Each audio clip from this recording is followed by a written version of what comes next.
बिल्लाहि मिनश्शैतानिर्रजीम बिस्मिल्लाहिर्रहमानिर्रहीम।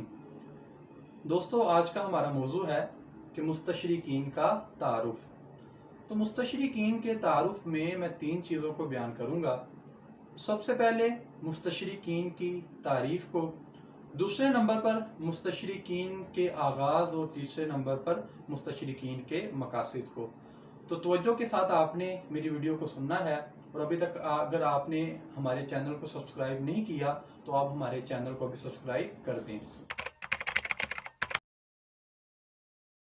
मुस्तशरिकीन की तारीफ़ के बारे में जो अहले इल्म हजरात हैं उनमें काफ़ी इख्तलाफ पाया जाता है, लेकिन अगर तमाम की तारीफ़ात को यकजा किया जाए और उनको यकजा करके नतीजा अखज़ किया जाए तो नतीजा ये निकलेगा कि मुस्तशरिकीन वो ऐसे मगरबी लोग, अब मगरिब में यहूदी, ईसाई और जितने भी गैर मुस्लिम हैं वो तमाम के तमाम शामिल होंगे।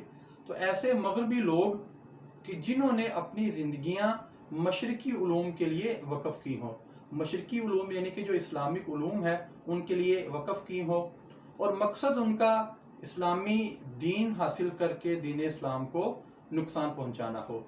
तो दोस्तों, ये वाली जो उनकी तारीफ़ है कि इसमें तकरीबन 4 चीज़ों को बयान किया गया कि मुस्तशरिक वो मगरबी लोग होंगे। दूसरे नंबर पर इससे कोई फ़र्क नहीं पड़ता कि उनका मज़हब क्या है, वो यहूदी भी हो सकते हैं, ईसाई भी हो सकते हैं, या इसके अलावा कोई और यानी कि गैर मुस्लिम भी हो सकते हैं। तीसरे नंबर पर यह बात बयान की गई कि वो ऐसे लोग होते हैं जो कि अपनी ज़िंदगियां मशरकी उलूम यानी कि जो इस्लामिक उलूम है उनको हासिल करने के लिए वक़फ़ कर देते हैं। और चौथी बात ये कि जिससे उनके जो मज़मूम अज़ाइम वो भी नुमाया हो रहे हैं कि वो जो दीनी उलूम हासिल करते हैं उसका मकसद दीन इस्लाम को नुकसान पहुंचाना होता है, फ़ायदा पहुंचाना नहीं होता।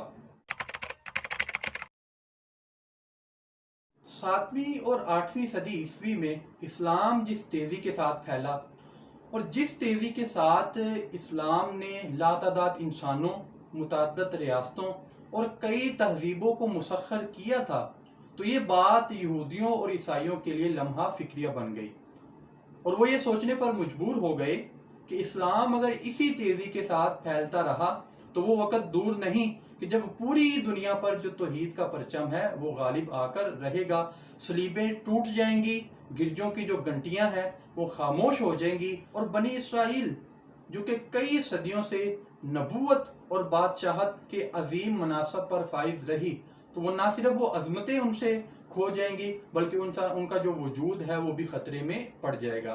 तो इस वजह से जो यहूदी और ईसाई हैं उन्होंने इस्लाम की तरक्की को रोकने के लिए और अपने मज़मूम अज़ाइम की तकमील के लिए इन दोनों के मिलाप से जो तहरीक मर्ज़ वजूद में आई उस तहरीक को तहरीक इस्तशराक कहते हैं।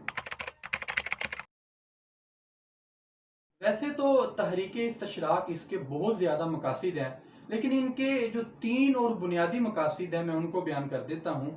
तो तहरीक इस्तशराक इसका सबसे पहला मकसद ये है कि दीन इस्लाम को दीगर अक़वाम में बिलउमूम और यहूदो निसारा में बिलखुसूस फैलने से रोका जाए। तहरीक इस्तशराक इसका दूसरा मकसद ये है कि जो मुसलमान हैं उनको ईसाई बनाने की तगोदोद की जाए।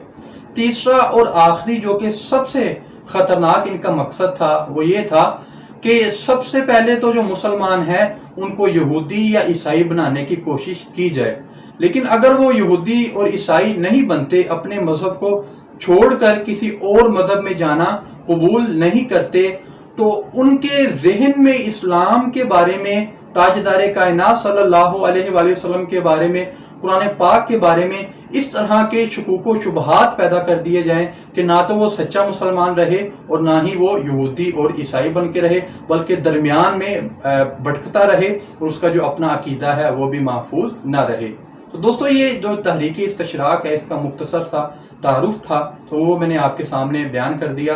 अल्लाह ताला से दुआ है कि अल्लाह ताला हमारे इल्म व अमल में इजाफा फरमाए। वस्सलाम।